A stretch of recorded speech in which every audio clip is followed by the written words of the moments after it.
So it's Thanksgiving and we did all the family stuff, so now I'm at the shop just hanging out.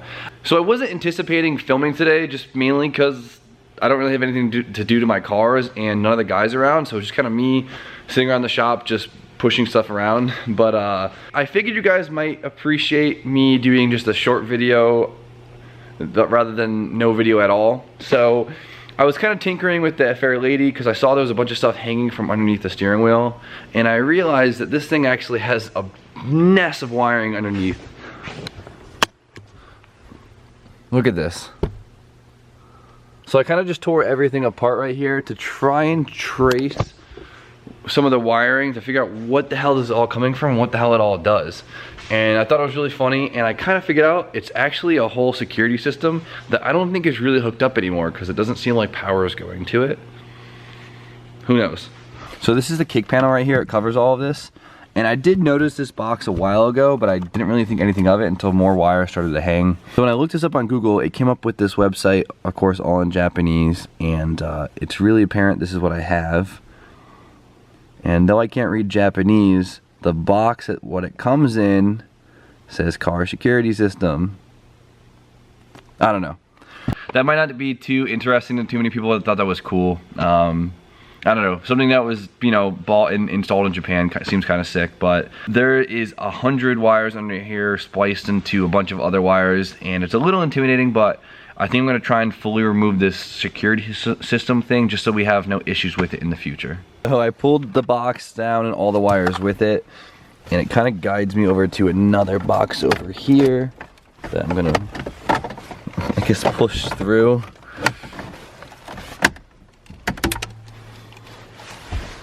Okay.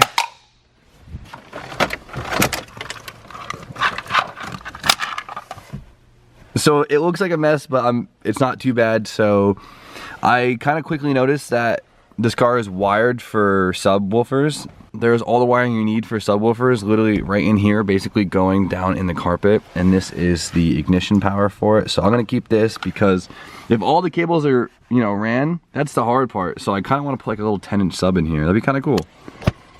I mean, I'm not gonna put in like a giant kicker, but like a little 10-inch sub in the corner might be a nice little addition to the sound system. But besides that goes, I could essentially pull all this out. I think basically when you're trying to determine if you can cut things out of your car like this is look where it's spliced into your OEM harness, and it'll kind of give you an idea what it does. Like right here, this one is spliced into a main power wire and ignition, so I'm assuming this is what's powering the, you know, little control unit. Like there's two wires that go to my headlight switch that kind of show me that it probably flashed the headlights when the alarm went off, so we can cut that out. That'll be all set, and then all of this goes into the engine bay. So this should just be stuff we probably don't need. Here's a funny one. So I just pulled this one from like this back of the dash. This might be a vibration sensor, I'm assuming. So if someone tries to like break into your car, the vibration of the car will set the alarm off. Maybe, who knows? So I'm gonna start tackling the engine bay back. And first thing I noticed was this was in the picture and it says Bullcom on it. So I know this is part of it. So we're gonna cut this off.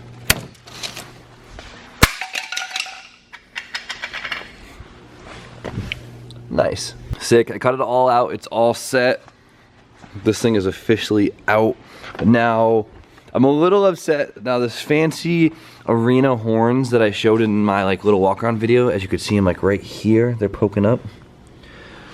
They weren't even plugged in. And when I put power to them, they weren't any louder than the OEM horns. Like, how are you gonna have this big fancy box with these fancy horns and not even be louder than the OEM horns? I hope that was just installed for the alarm system because that's weak. That's weak. So honestly, instead of having this big bulky thing in the bay, I'm just gonna remove it because my OEM horns work and there's no point in having this in here. So the arena horn stuff is out. I'm gonna leave the horns in. I don't really want to take the bumper off right now, but so what I was noticing, which is really sick, on Nissans, most Nissans, I don't know for a fact it's all of them, but every 90s Nissan I ever worked on, they don't actually clear coat the engine bays, so they look a little weird, but for some reason, this engine bay has clear coat on it, so the paint actually looks pretty nice, which I'm stoked about. So when I pull this motor, because I'm gonna pull it, because I am not keeping this in here, I cannot wait to see how nice the paint is because I don't want to have to respray this bay. I don't think I need to, but it's really cool to see with clear coat. I'm definitely gonna do a little engine tuck too. There's no way I'm gonna make it look like this. This is OD, like completely overkill. I'm gonna keep all the fuse boxes in here, everything. I'm gonna make this car a good driving car that's easy to work on. I'm not saying that this is a bad driving car. I'm just saying, like, whenever I have to change, if and when I ever have to change a fuse, I have to, you know, go underneath the fender because that's where they're hidden, and it's just like a big mess. So we're gonna keep things simple and OEM for the motor swap. Well, I don't know exactly engine I'm putting in here yet. I have an idea in mind because I have a pretty good budget option, but we kind of have to see where the merch sales go. As of right now, I'm getting whooped by Tommy. So basically anything I'm selling on my website right now is going 100% into this. Like, all the money is going straight into the car. And if I don't sell that much, then I kind of have to go with a cheap option. But if we sell a decent amount, I can put a pretty sick motor in here. But I think Tommy sold about 3 times as much merch as I did, which is insane. So his Sylvia is about to be sick. But we'll make it work. So if you guys want to help out, grab some Jimmy O merch. I'll put it in link in the description, jimmyOgarage.com. We just put a hoodie option up for the embroiderment, and we got the collab tee. So grab some stuff so I can put it into this thing, make it sick. All right, now I just gotta put this damn thing back together. A bunch of Phillips screws later, and we're done. She's all back together. We should be all set. If this thing still runs, I think we're all good. This wiring mess is no longer there. Oh, I forgot one.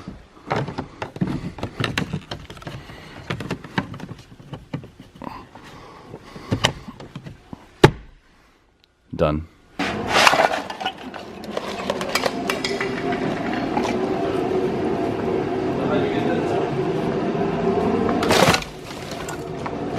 For you guys that are still watching, thank you for putting up with my wire ramble, but I hope this was better than no video, and I hope you guys enjoyed it.